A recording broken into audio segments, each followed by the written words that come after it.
Hello, I'm Dan, the editor of this magazine, Wargames Illustrated, and I'm going to take you on a quick tour of this, the latest issue, which is July 2021, Wi403. Now, the theme for this issue is Vive la France! So we've got several French-related articles in the magazine, and we've also got a French freebie for you in the form of this Warlord Games French line infantry frame. You've got 4 French line infantry men on there, and they're from the Napoleonic era, specifically 1807 to 1815. But don't worry if you don't like French Napoleonics, because inside the magazine we're going to give you another idea of what you can do with this frame, which is less to do with Napoleon and more to do with vegetables. So let's start by taking a look inside the magazine. Let's skip straight past all the propaganda at the beginning about the subscriptions, etc., and the adverts, and we get into our Quickfire. Quickfire is this month 4 pages that's supplied by you, the readers of the magazine, and it's all about what projects you've been working on recently. In fact, we have a look in the first 2 features of Quickfire at some lockdown busting in the USA and lockdown busting in the UK. So 2 gaming groups tell us about how they're coming out of lockdown and they're getting back to wargaming and how it's been going for them. Then we finish off with some focus on some medieval vignettes. This deserves a mention as well, actually. This is, or was, the Wargames Illustrated / Hammerhead painting competition that was to take place at the Hammerhead Wargames show on the 31st of July. Well, that event, sadly, is no longer going ahead because it was too close to the cut-off period at the end of the easing of lockdown. So no Wargames Illustrated Hammerhead painting competition this year, I'm afraid. Okay, right, then we get into Observation Post. Observation Post is this section of the magazine where we look at new and forthcoming Wargames stuff. We've got some new miniatures, some gunfighter miniatures from Knuckle Duster. We've got a new MDF building, which is quite interesting because it's a sort of MDF building in almost jigsaw form that you can take apart and ruin as you play through your game.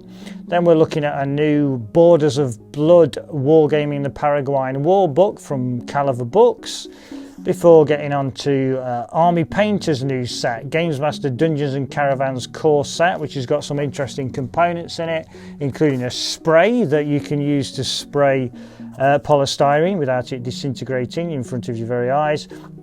Another interesting thing that you get in this box set is QR codes that lead you to online videos, so you can use those for your modelling projects. So some interesting stuff there in Observation Post.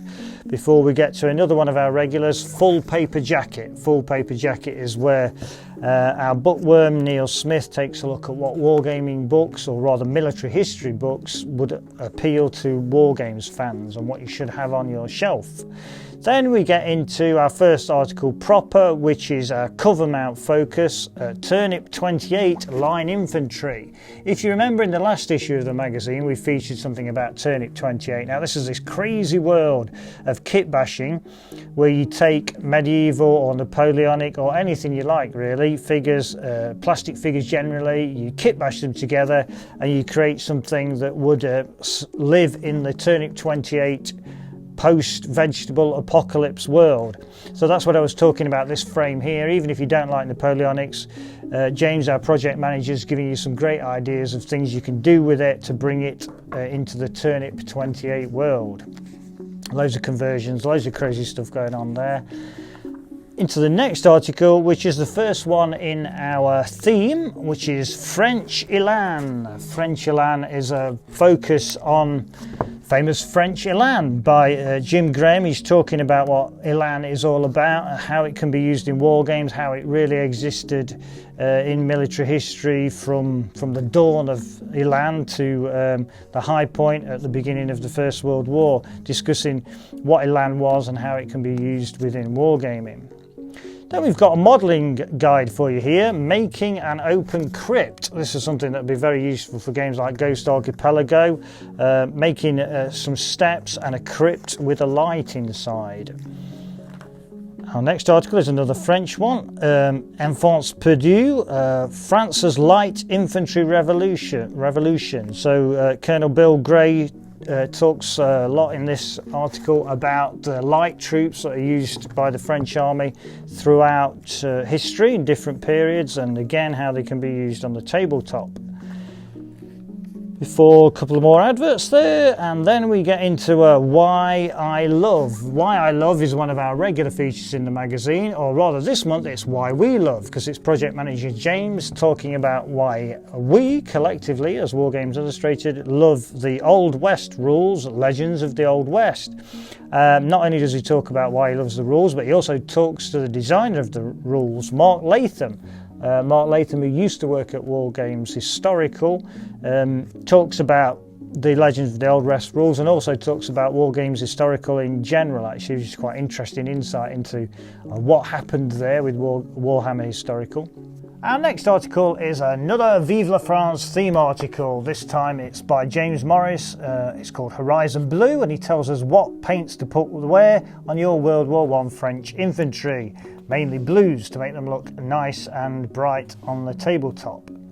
Next up, a medieval article by our friend Karim, who returns after he featured an article in last month's issue about the Flemish militia. This time he talks about the Battle of the Golden Spurs in particular, introducing the Flemish militia onto the tabletop in a medieval battle against the French. Next one we have is another Vive la France article. This time we turn to the French Foreign Legion, and we have the Sons of the Desert, classic beau geste stuff. Pete Brown introduces us to a short campaign for using the French militia? For using the French Foreign Legion even on the tabletop in a short wargaming campaign that takes them from one oasis to one town in North Africa. It's also a campaign system that can be used pretty much anywhere in the world in any time period. But this one has some lovely looking pictures of some nice artisan figures from their March or Die range. Another nice looking model up next is Painting Matilda, one of our regular painting and modelling contributors. Barry Evans introduces us to painting a Matilda, which is by Victoria Miniatures, a Matilda tank with a bit of a twist. It's called a Boss Matilda because it's got a bit of a conversion job going on. But it looks like a great looking model by the time it's done. A bit of airbrushing going on there. And then up next we have a Designer's Notes by Keith Flint. Keith Flint is the author of a new set of rules called Shadow of the Eagles, and it's a new set of Napoleonic rules. And of course the first thing I asked Keith about was, do we need another set of Napoleonic rules? And he said yes. In fact, the first part of the article is very interesting because Keith talks about why we need a new set of Napoleonic rules, and if you're asking that question, you don't really understand the hobby properly. But it's very well written and it's very interesting.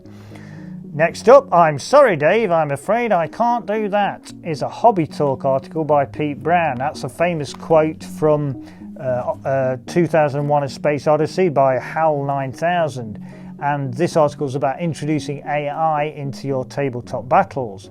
Pete spent a lot of time over lockdown looking at solo wargaming and then decided it wasn't for him. But he decided that you could use a lot of the mechanics that are used in solo wargaming in multiplayer games. So he introduces aspects like hidden movement and flank marches and reinforcements, but instead of using them in a solo capacity, using them in multiplayer games, but with the help of AI.